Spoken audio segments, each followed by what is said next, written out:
আর সকাল সকাল আমার গলা ব্যথা করছে খুব, তাই একটু ভাবলাম গরম জল খাই।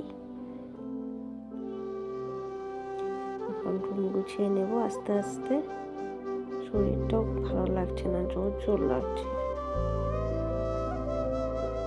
ছেলে আমার ঘুমোচ্ছিল, ছেলেকে তুলে নিলাম ঘুম থেকে, তুলে বিছানাপত্র গুছিয়ে সোয়েটার পরিয়ে দেবো। পড়াচ্ছ তো, জানো তো, ঘুম থেকে উঠতেই চায় না, টেনে টুনে তুলতে হয় ঘুম থেকে। স্নান হয়ে গেছে, কাজ শেষ করে এখন পুজো দেব। সকাল সকাল পুজো দিলে মনটাও খুব ভালো লাগে, তাই না? তোমাদের কেমন লাগে বলো তো?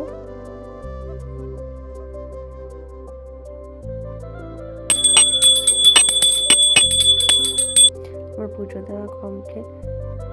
তা কাল আবার দেখা হবে।